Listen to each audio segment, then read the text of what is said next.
Sathya Sai Speaks, Volume 13, Chapter 18.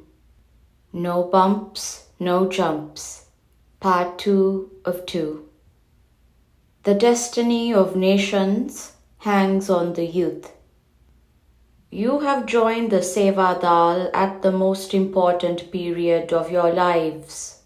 For youth is a stage of life when self-control, self-examination, and self-effort are most needed and least exercised. What a mighty potential for progress is wasted by the empty vagaries of the youth today. If only the courage, the optimism, the strength, and the imagination of youth is channelized into constructive channels, how soon the human community can attain peace and prosperity. The youth are drawn easily into wild adventures, acts of bravado and exhibition of group fanaticism. They are given into sudden changes of passion or emotion. All over the world they are being swayed on the waves of anger and adventure. The destiny of nations hangs on the direction the youth will take in these turbulent times. They should not be led into the paths of hypocrisy, deceit, or greed. They must act the way they speak, and speak the way they think. They should think good thoughts, speak good words, and do good deeds. That will give inner joy and contentment. That will make them worthy sons and daughters of this ancient land. Be eager and alert to render service. Within the next few days, you, members of the Seva Dal and of the volunteer force gathered here from all the states of India, and even from beyond the seas, have a number of service assignments facing you. You have to shoulder heavy responsibilities and execute various duties in the spirit of sadhana, which encourages you to revere duty as God and to engage in work not as dreary drudgery, but as worship of the Lord Himself. You have dedicated yourselves to seva, which has to be saturated in selfless love. The service you render must reward you not only with your satisfaction, but with the satisfaction and relief of those whom you serve. When those whom you serve are not relieved or made happy thereby, of what avail is your elation or exultation at the help that you have been allowed to offer? You should have the joy of the recipient as your objective. Do not sit back and talk that you have done what is expected of you, but try to discover whether your act of service has really been worthwhile, whether it has been intelligently rendered with full appreciation of the peculiar circumstances of the individual who needed it.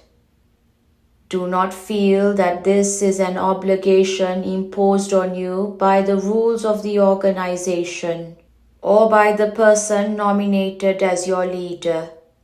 Do not feel that the scarf and badge that you wear are impediments to freedom.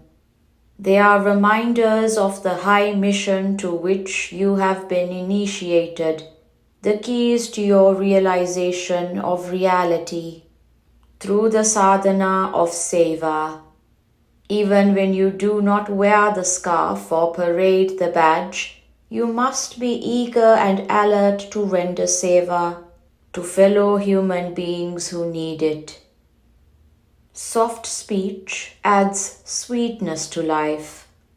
Man is endowed with the equipment of senses, reason, feelings, passion, and attachment, so that he may keep away from the enticement of pleasures and spend his life in helping, serving, sustaining, and saving his fellow men. He has to live in seva, not bhoga, enjoyment. The badge on the chest helps to keep off the ego thumping inside, to broaden the heart and to focus all attention on the Lord resident therein. It is like the wheeled stand that supports and helps a child to learn how to walk. It has to be revered until you transcend it and feel that all mankind is your kin. The badge should not be impurified by your indulging in deleterious habits such as impulsive anger, selfishness, flippant conversation, smoking, drinking, gambling, or loitering in unsanctified places. Do not wag or argue just for the sake of argument. Let your words be few, fair and felicitous. Soft speech adds sweetness to living, even when you are engaged in discussion amongst yourselves. Be short of speech and polite in behavior.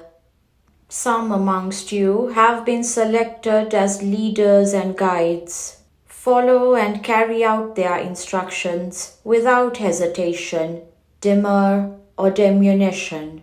If you feel any doubt regarding the propriety or advisability of those instructions, talk them over with the leaders alone in a spirit of friendliness.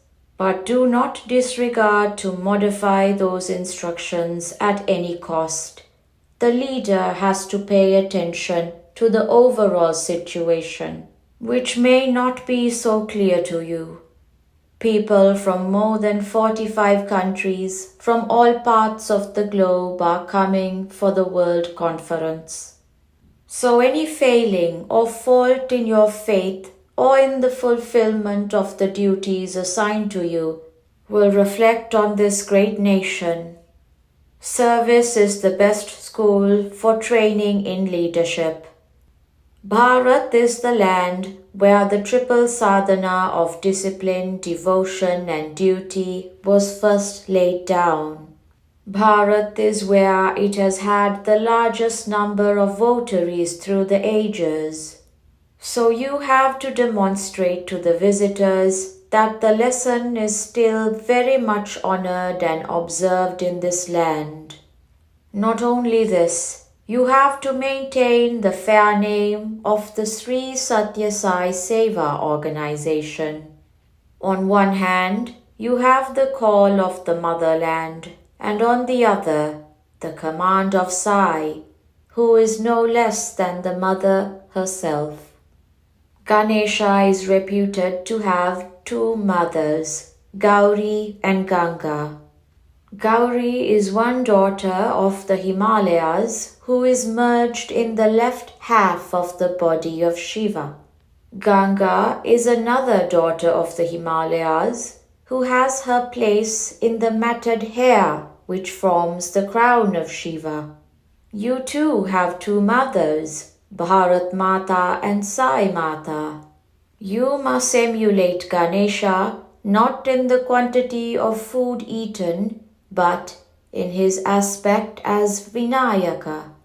For to become a Vinayaka, a special type of leader, you have to be forlorn and earnest and enthusiastic servant engaged in selfless loving service. Service is the best school for training in leadership. You should eliminate in that school all traces of disgust, anger and impatience.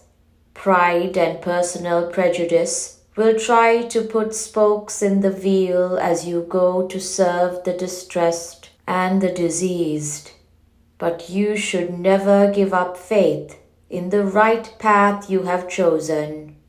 Remind yourself that you are a sadhaka, spiritual aspirant, and that seva is the spiritual path that you have ventured upon as the easiest and the best.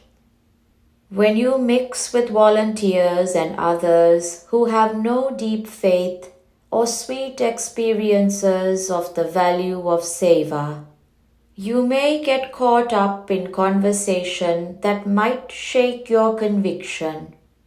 Do not allow their superficial judgment to undermine your steadfastness.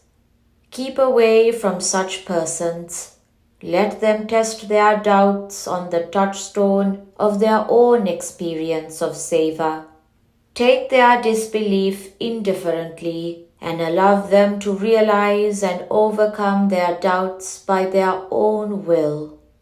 Be inspired as humans, not fitful as beasts.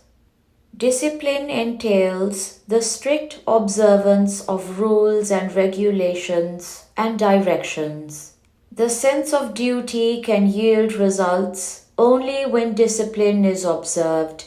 Devotion to Sai and the message of Sai is the basis for the sense of duty which keeps you ever bound to discipline. Do not be part-time devotees, leading one kind of life when you wear the scarf and badge, and another kind of life when you have removed them. Be ever sadhakas and sevaks, servitors. Do not forget, do not modify. In the path of service that you have chosen, there should be no bumps of doubt or jumps of deviation. Move on steadily and bravely with your eyes fixed on the goal, the grace of the Lord. Be intent on the development of the man mind, not the monkey mind.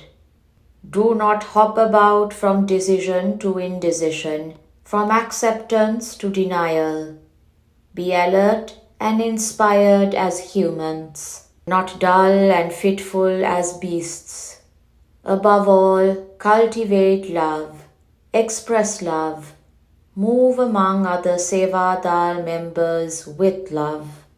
Let love be in your every breath. Let the sum of love help the lotus of your heart to blossom. May you be victorious in all your undertakings of service.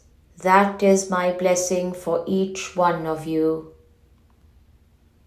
End of part 2 of 2. Purna Chandra Auditorium, November 14th, 1975. Bhakta, devotee, is like the needle which is always drawn towards the magnet. But the needle has to be near enough. It has also to be clean enough. You stay far away and complain that grace has not come. You do not scrape off, by the process of repentance, the mud and rust that prevent attachment. You come near for some time, but then stray away into the distance. I don't mean physical distance at all. You may be physically far, but mentally by my side. I do not measure distance in miles or meters. I am with you, in you, beside you, ever. Only you have to be aware of me and make use of my presence. Sri Sathya Sai Baba.